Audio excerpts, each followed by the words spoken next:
Hi guys, you welcome to my channel. So I supposed to have done this for long, but my schedule was very tight. However, I care about your success in this particular exam, either as a teacher or as a student. I care about you guys so much, and I appreciate those of you that came into my DM and encouraged me to get something done. However, let's get started and let's see how we can actually do this particular exam in a very few minutes and get an accurate result without getting worried of our apparatus or any form of errors in the laboratory. I'm not going to be doing any proof at the beginning of this video, but at the end of the video, if you can wait till then, I'm going to do all of the proof of what we are using to get the exact reading that we are looking for in this particular experiment.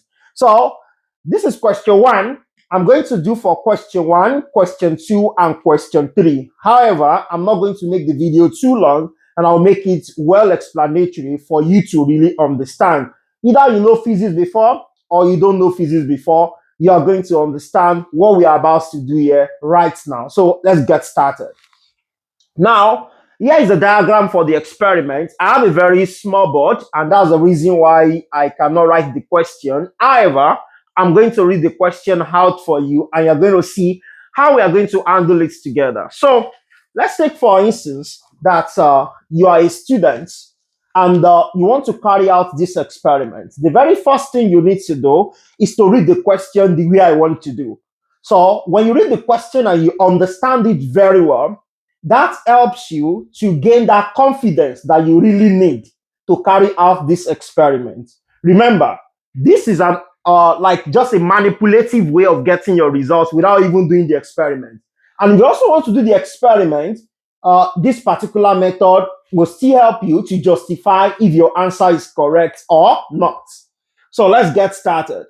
So the question says that study the diagram above and use them as guides in carrying out the following instruction.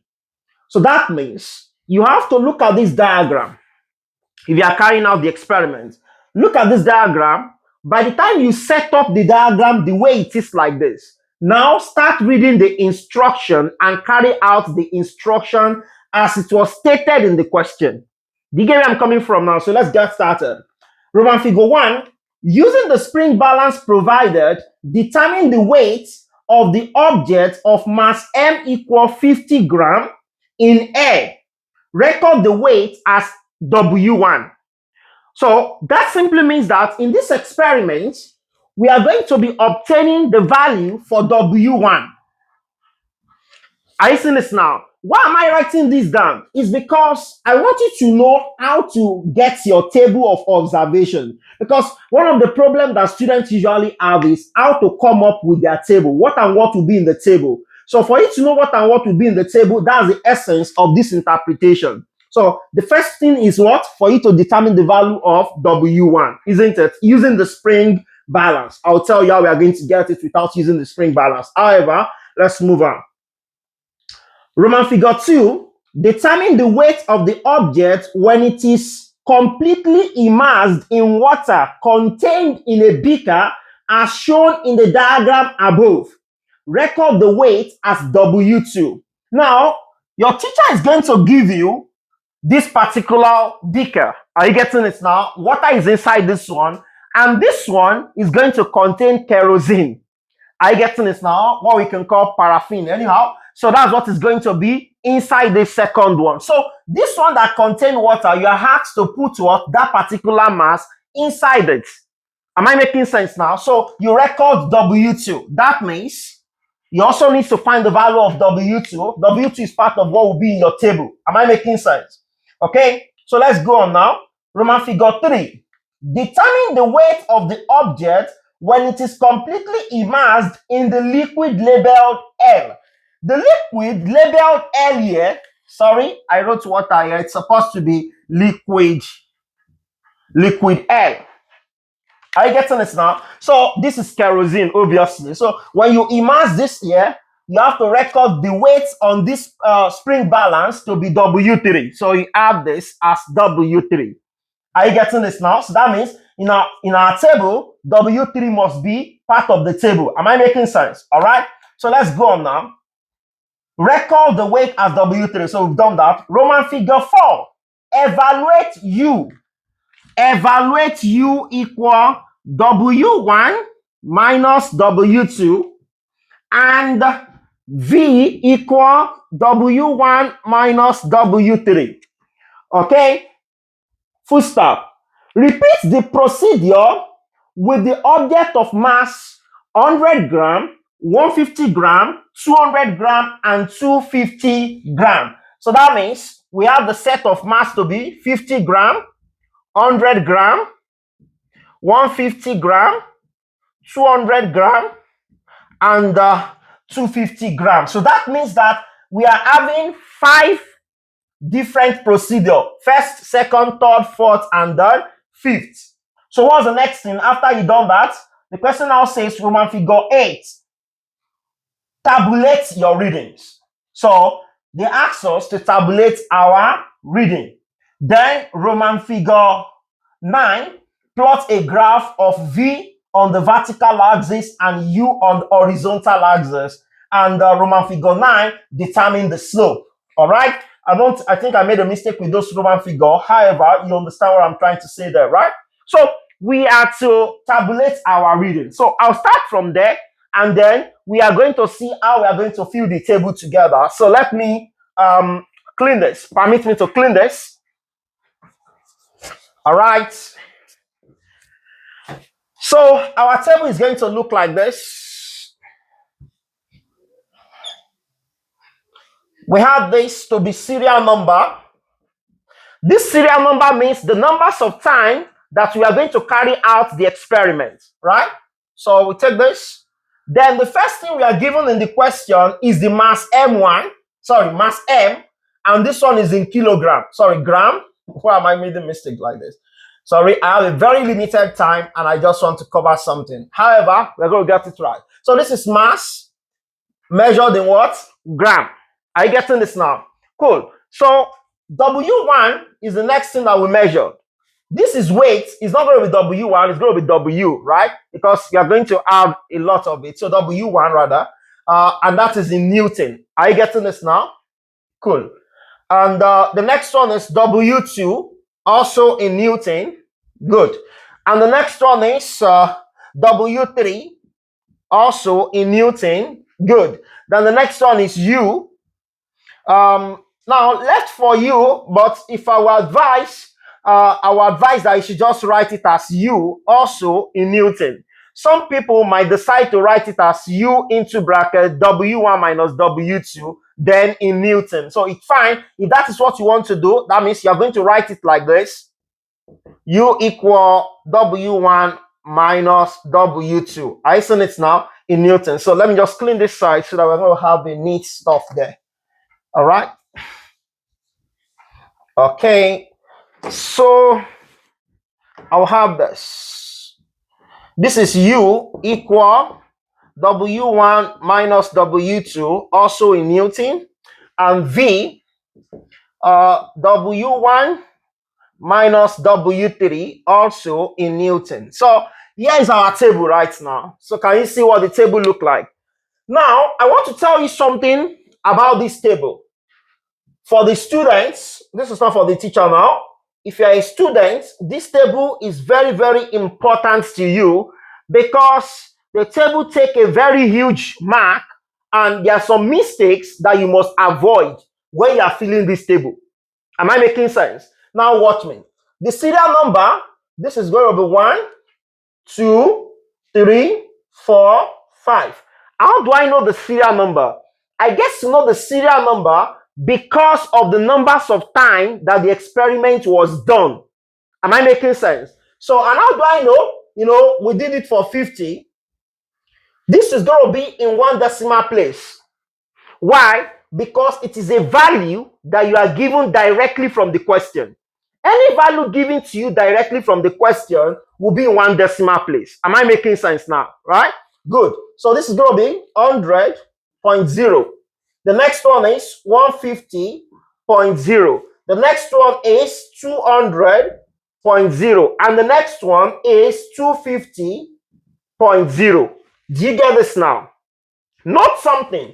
Can you see where I'm putting my dot?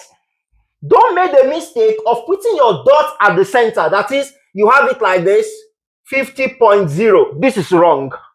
Do you understand where I'm coming from now? This is the same thing as saying 50 times 0. So you have to note that very well. So your dot needs to be at the base part here. That's the first thing to note. Second thing to note is that W1 is the value that you calculate for. That is, you are the one that check the value on the, what is it called? Spring balance. If you have to record it, it has to be in 2 decimal places, right? Now, how do we get the value for W1? How do we get for W2? How do we get for W3?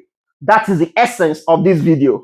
So let's get started now. And I think I will have to clean this again. I don't know. My board is so much small. Let me just clean this one. So we're going to manage this side. Yeah, we're going to manage this side to do the whole of the calculation for the manipulation. Then we'll complete the table at the end of the class. Am I making sense? Hope we are good to do that. Thank you. Now, I want you to pay maximum attention now. The reason why I'm not going to prove anything at the beginning of this session now is for you to understand. Are you getting it? Not to get confused, especially students. And the reason why I'm going to prove this at the end of the video for you, teacher, because your students might want to get that word certainty that what you tell them is actually true, or you yourself might want to be sure that what I'm telling you is true. That's the reason why I'm going to be proving you some certain things at the end of the video. Am I making sense now? So forget about proof at the beginning. Let's just go on. Now, we need to determine W1. Now, what is W1? W1 is the weight of the object in air. So let me read the question so that you are going to follow. Using the spring balance provided, determine the weight of the object of mass 50 gram in air. Record the weight as W1. Since we don't have a spring balance, we want to manipulate, right? So you have to understand that weight is equal to mass times gravity. Am I making sense now? So that means we need to know the gravity of your lab. In my own lab here, my gravity is 9.8 meter per second square. 9.8 meter per second square. How do I get to know? Because this is like equivalent to 32 feet per second square. Am I making sense now? So obviously, maybe your lab will also be the same thing because it's like almost constant everywhere. Do you get where I'm coming from now? So it's still the same thing, 9.8, but don't take it as 10. Am I making sense? Leave it as 9.8. If you want the examiner to think that you really do the experiment, am I making sense? You can make this one 9.79 or make it 9.78 or what have you, but 9.79 is cool. Do you get where I'm coming from now? However, I'm using 9.8, so you can also use 9.8 if you wish. So if my gravity is what? 9.8, then I can find the value for W1. How do I do that? The mass given is 50 gram, right? Convert gram to what? To kilogram. So how do we do that? We have 50 gram divided by 1,000. That will give us 0.05 kilogram. Have we seen it now? So we have converted the mass to kilogram. So we are now going to say W1 is equal to 0.05 multiplied by 9.8. 0.05 multiplied by 9.8, that will give us our W1 when the mass is 50. So let me press my calculator.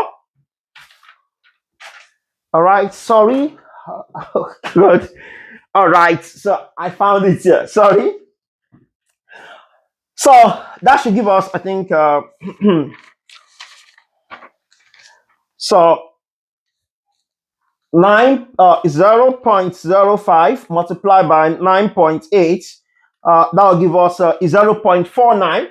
So is 0.49 Newton. Have you seen it now? Good. So I'll come here to record it. Is 0.49.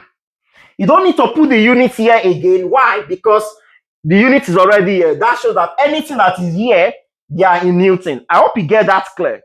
Cool. Now, this has to be in 2 decimal place because you determine this reading using your instrument. Any reading that you get using your instrument, that reading is meant to be in 2 decimal places. Do you get this right now? Correct. So what other thing do I need to look out for? W2. What is W2? I can get what W2 will be in the question. So the question states what? Determine the weight of the object when it is completely immersed in water contained in a beaker as shown in the diagram above. Record the weight as W2. Now, this is where you now need to understand some certain things.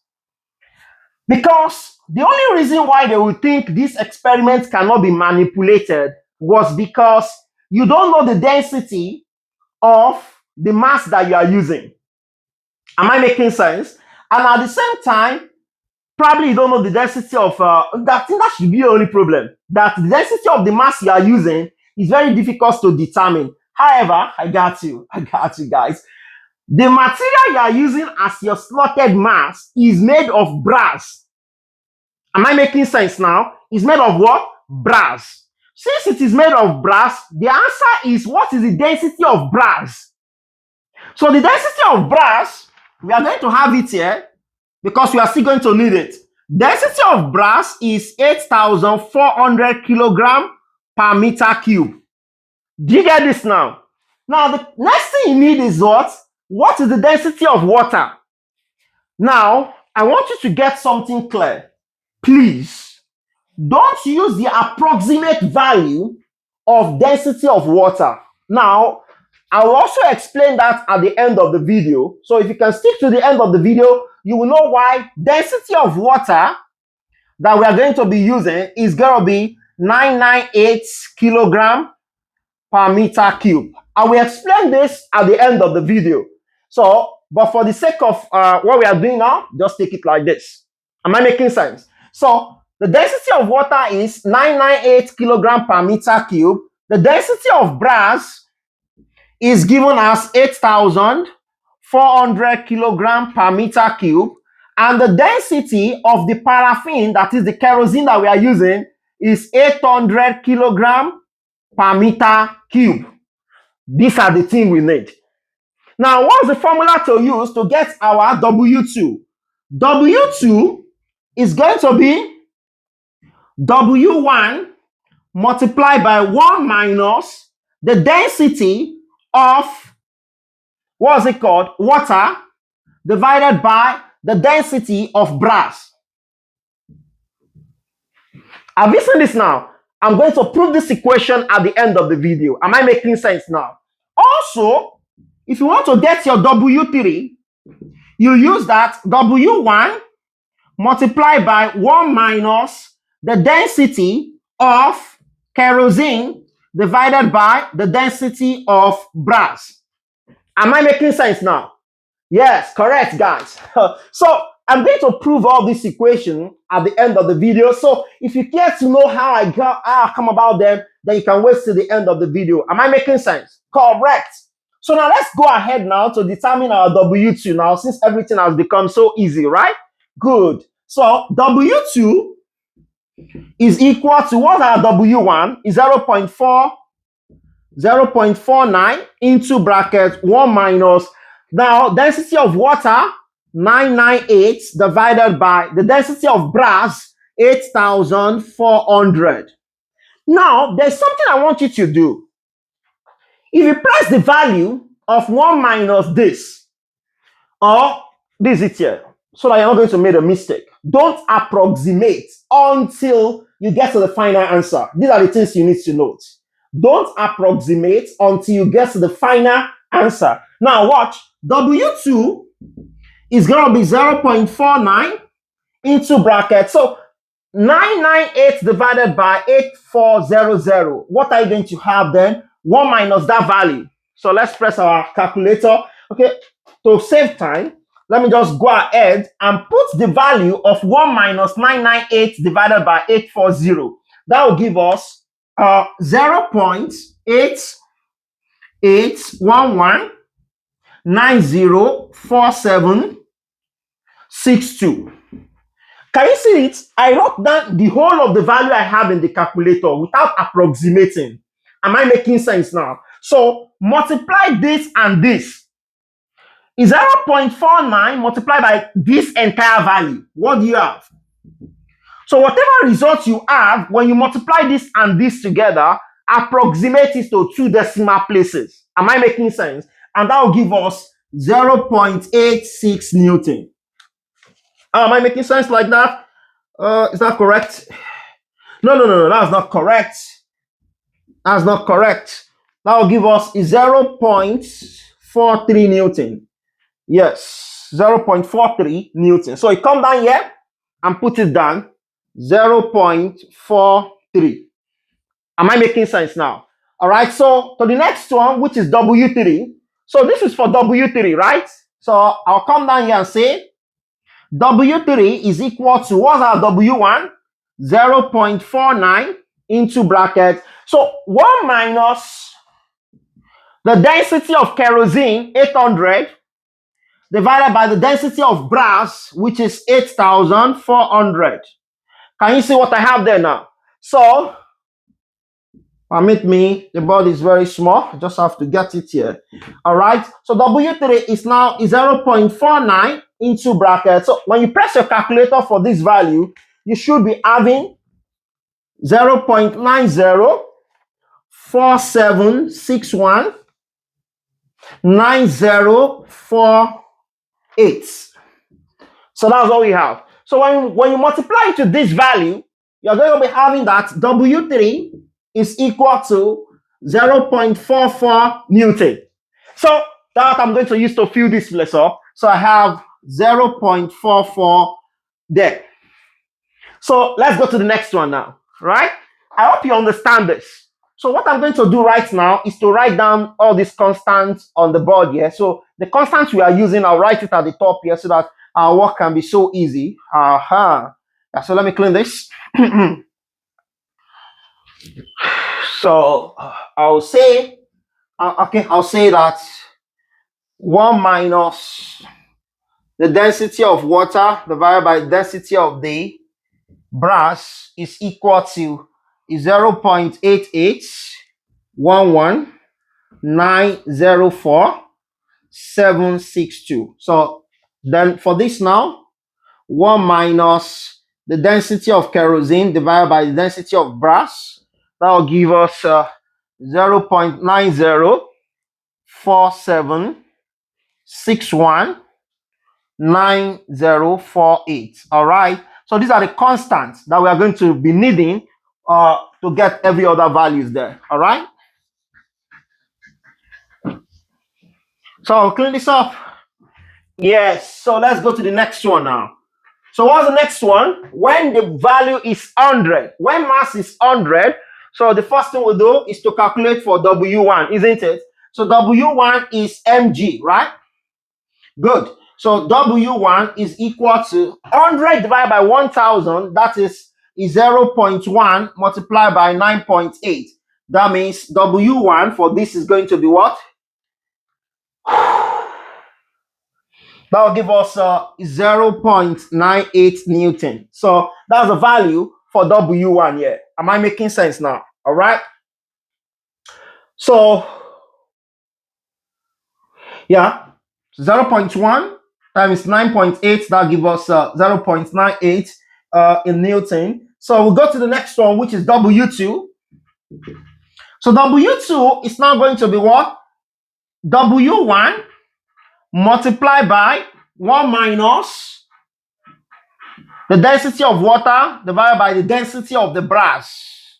So W2 is going to be W1, which is 0.98 multiplied by, what's the value here? Is what? Is 0.8811904762. All right. So when you multiply this and this together, we have that W2 is 0.86 Newton. Do you get that now? So we'll come to record here This is what is 0.98, and this is W2 is 0.86. So what's our W3? W3 is equal to W1 into bracket 1 minus density of kerosene divided by the density of what? Brass. Am I making sense? So W3 is equal to, what's W1?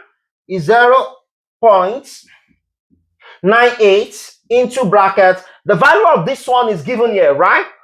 That's 0.9047619419048. Correct. So when you use this to multiply this, you have W3 to equal to 0.89 Newton. So we write down here 0.89. Do you get that now?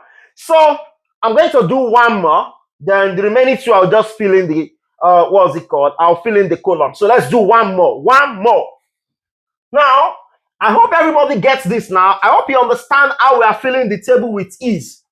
If you cannot study physics, you marry a physicist. Yes, that's my boss language. And it makes sense, right? All right, so mass 150 now. When the mass is 150 gram, so to kilogram, it is 0.15 kilogram. Am I making sense? So we divide it by 1,000, right? So let's go on now. What's the next thing we have to look out for? W1. So W1 will be 0.15 multiplied by 9.8. So W1 is equal to 1.47 Newton. So that's W1. W2 is going to be W1 multiplied by what? 1 minus the density of water divided by the density of brass. Am I making sense? All right. So W2 is equal to 1.47 into bracket.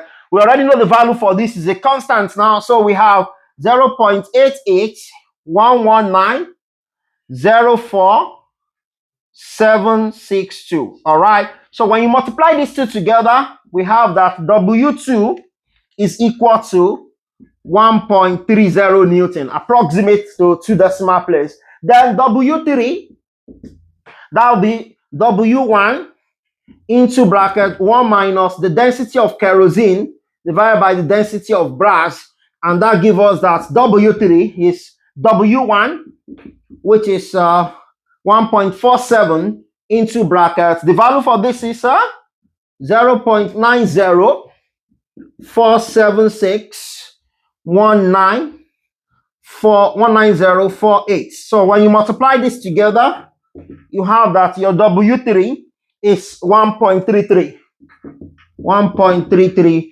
Newton. So you just come here and fill in the table. So for the first one, 1.47, correct. For the next one, 1.30, and for the next one, 1.33. Do you get this now? So let's complete the table. So for this one, just do the same thing in order for us to save time. That's why I'm doing this. So this is going to be 1.96, and this is going to be 1.73, and this is going to be 1.77. And the next one is 2.45, and this is 2.16, and this is 2.22. Yeah. So you're done with this now. So I said it earlier that we are going to clean this side to complete the table, because there's something you need to note about the table when you are filling it. It's very, very important, because when you make those mistakes here, you might lose your mark. All right. Okay. So, sorry, just kind of rush because I have a very limited time, guys. I'm very, very sorry. Okay. Right. Okay. So I have that U now equal to W1 minus W2, and V now equal to W1 minus W3, also in Newton. This one is Newton. Okay, So now, this is an evaluated value. What is an evaluated value? The value that you got using your calculator. Do you understand? Because right now, it is calculator that you're going to use to say, okay, W1 minus W2, that is 0.49 minus 0.43. The answer is what you're going to put here, not the calculation, because you might make a mistake by saying you want to put the calculation inside this place. Please no, just record the answer. So what's the answer? So if you press your pom record, that is, you press your calculator, you're going to have this to be 0.06, right? But whenever you are doing evaluation, always leave your answer at least in 3 decimal place. At least in 3 decimal place means it can be 3 decimal place, it can be 4 decimal places. Am I making sense now? So I like to always leave mine at 3 decimal place in some cases like this, because this is just a case of addition and subtraction. If it's a case of division, maybe you are having, because I'm thinking as examiner might ask you to look for inverse of u. I don't know what they might think. So if they ask to look for inverse of u, I would prefer to leave my answer in 4 decimal places because it's fraction. So to give them enough detail about my result. So I'll put this one in 3 decimal place by adding 0 at the back. So the next one is going to be 0.120. And the next one is 0.190. And the next one is 0.230. And the next one is 0.290. And also the next one, yeah, is 0.050. And this is 0.090. And this is 0.140. And this is 1.730. And the next one is, I hope there's no mistake here, 0.2230. So I'm coming, I think there is a mistake here. So let me check my calculator. So what was that? W1, that's 1.96 minus W3 minus 1.77. Oh, that's 0.190. 0.190. It's supposed to be 0.190. Yeah, so that's supposed to be the right thing there. Yeah. So let's check this last one too. However, this 2.45 minus 2.22. All right, so that's correct. So that's the table for you now. Now, what should you note about your table? You can see that everything is correct now without you using any apparatus. So you get your accurate answer. Absolutely. Yeah, let's go on right now. Look at something here. If you look at this table here, it's very, very important. I want to say something there before we go. And that's that.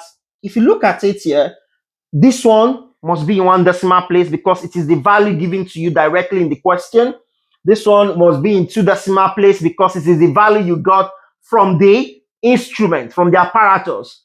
This is also going to be in 2 decimal place because it is the value from the apparatus. And this is going to be the value in 3 decimal place because you got it from your calculator, at least 3 decimal places. So if you are dealing with addition or subtraction, you leave it as what? You leave it in 3 decimal place. It's preferable that way. Do you understand? And if it has to do with fraction, then you leave it in 4 decimal places. All right. I hope you get this right now. All right. Thank you so much, guys. So that's about that. So the next thing we want to do now is to plot the graph. I'm going to be plotting the graph for this one in the next video. I want you to note a lot of things to avoid when you are plotting graphs. So I'll drop the video of plotting this particular readings graph in my next uploading. So if you are not interested in seeing the proofs or the jargons I want to talk about, so you can go now. And if you are still here, so let's prove something now.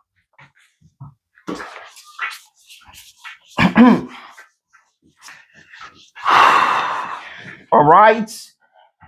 Okay, so guys, you're welcome to my proving class. Yeah, I'm happy teaching physics. Yeah, I'm happy. However, I don't really have time these days, and you can see my uploading is fluctuating. I could not really help much like I used to before. I hope I'll be finding time for you guys. There are a couple of things that is taking my time.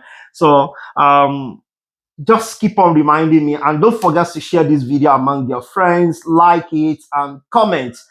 If I have more subscribers, I will not want to let you guys down. I will always show up. Maybe that will be a factor to let me like abandon some certain things that I'm doing, which are also important. But I think your number will make up for those things. You get where I'm coming from? Thank you, guys. So let's look at the proof together. We said that when we want to look for W1, sorry, W2, we will use this formula that W1 into bracket 1 minus the density of water divided by the density of the brass, right? And if you look at when we want to look for the W3, we said it's going to be W1 1 minus the density of kerosene divided by the density of brass. Now, where did this thing come from? I want you to understand that W1 is the actual weight of the object. That is the actual weight of the mass.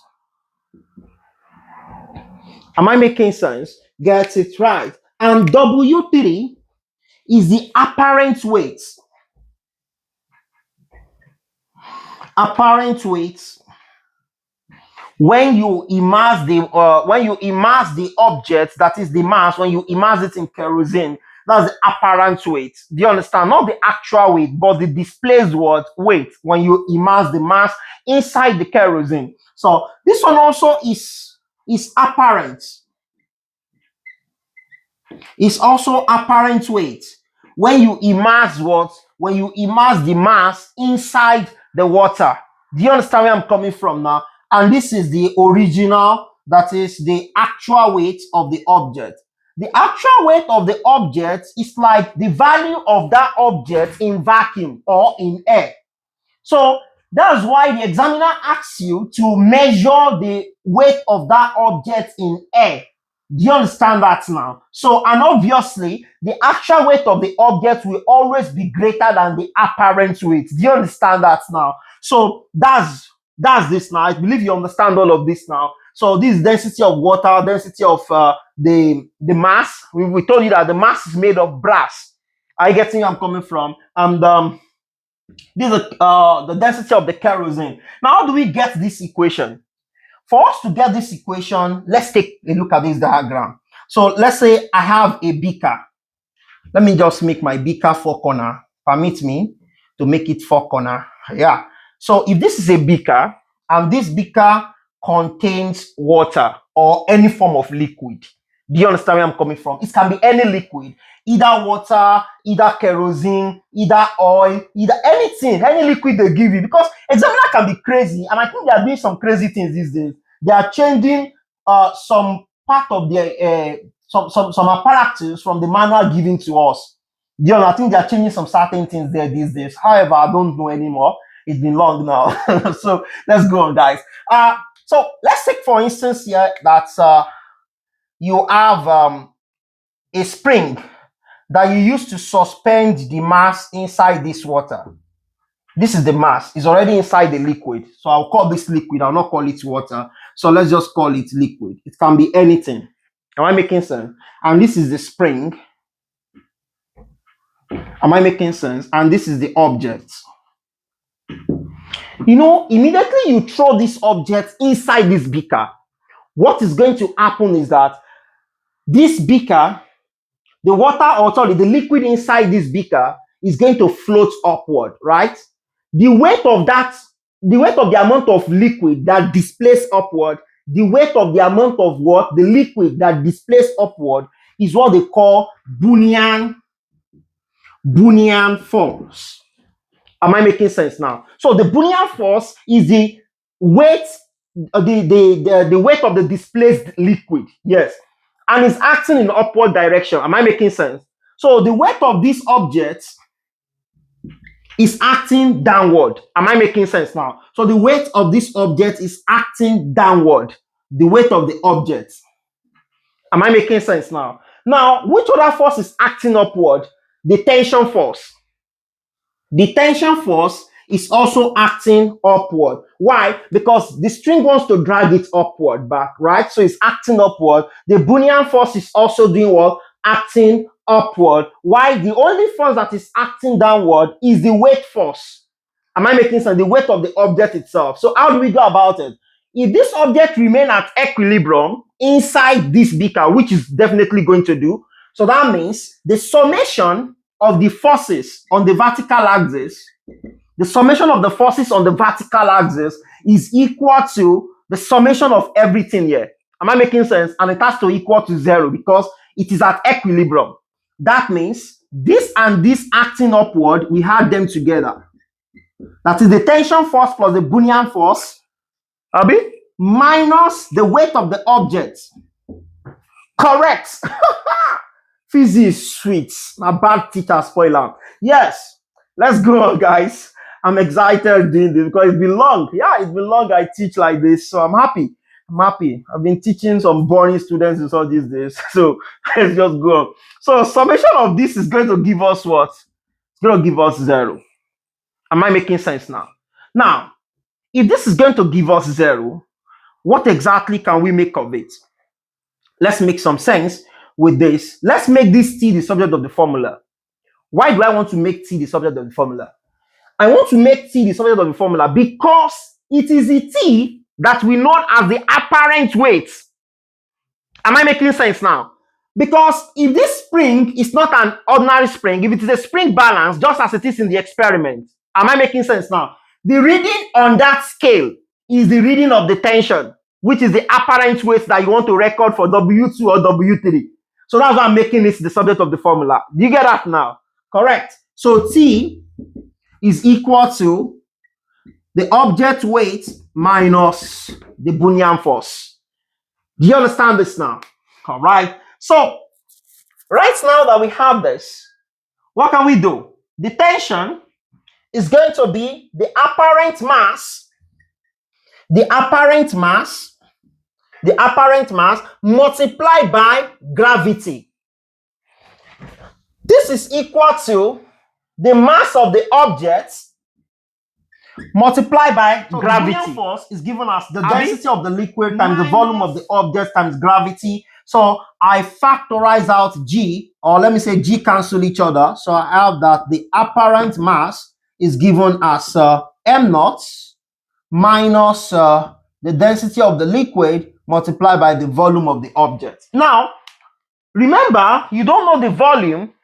Where's my cleaner? Remember, you don't know the volume of the object, isn't it? We don't know the volume of the mass, so we assume we don't know. So we know that the volume of the object, we know that the volume of the object, let me put it like this, since density of the object is equal to the mass of the object all over volume of the object. So volume of the object is going to be mass of the object divided by the density of the object. And that will make me have this to be MA, which is the apparent mass, equal m naught minus m naught all over the density of the object. Are you seeing what I'm seeing already? Yes. So we therefore have that the apparent mass factorized out to what? So this is going to be multiplied by this. Here. So factorize what? M naught. So m naught minus the density of the liquid divided by what? What am I saying? Factorize out m naught. So when you factorize out m naught, you have 1 minus density of the liquid multiplied by the density of the object. Do you understand this now? Yeah. So if I do this now, I have this to be apparent mass multiplied by m naught 1 minus this. Now, if I multiply both sides by G, I want to change this to weight because this is the general formula now. Are you seeing this now? So the apparent mass, that is the mass of the object, either in any liquid, either in water or kerosene, is going to be this. This formula is what we're going to use. But we are looking for weight, not mass. So multiply both sides by G. I have what? This to be this. 1 minus this. So this is going to become what? Apparent weight. So apparent weight, if it is water, then it become W2 equal, this is going to be W1 because this is the actual mass of the object, right? Times gravity. Actual mass of the object times gravity is going to give us W1, which is the weight of the object in air, into brackets 1 minus the density of water, since water is the liquid now, divided by the density of the object, which is brass. So if the liquid now change to kerosene, then it becomes W3 equal W1 into 1 minus this divided by this. Do you understand that now? So the last thing that I want to talk about is why we use our density of water, why we use the density of water as 998 kilogram per meter cube. Reason is because water is kind of it behave there's no anomalous behavior of water, right? When we are talking about thermal expansion, right? So the maximum density of water, the density of water do change with temperature. That's the reason why relative density of any material is not constant. You may be asked, is the relative density of a material constant? No. Density of a material is constant, but relative density of a material is subjected to temperature. Am I making sense now? So it's not constant. Why? Because if water is subjected to temperature, the density of water do change. Am I making sense? If you increase the temperature of water, the density will reduce. Am I making sense now? And if the temperature of water reduce below 4 degrees Celsius, am I making sense now? The density will be reducing. That's why you see that when you put ice block inside water, it floats. Because the density of the block is less than the density of the water. And what comes to ice block? Is it not water? How crazy water can be, but it makes physics interesting. Do you get where I'm coming from? So the maximum density of water is at 4 degrees Celsius, which is what we always take as 1,000 kilogram per meter cube. So we assume that it is at 4 degrees Celsius. So don't take that assumption now when you are doing this manipulation. Do you understand where I'm coming from?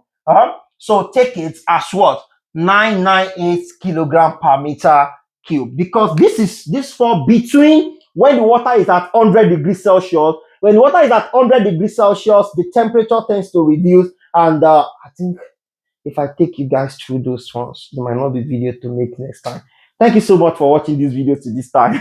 And I appreciate you guys. So I'm going to make others, hopefully, before tomorrow. So share this among your colleagues and see you in the next one. I hope my glass did not break. Where is this remote?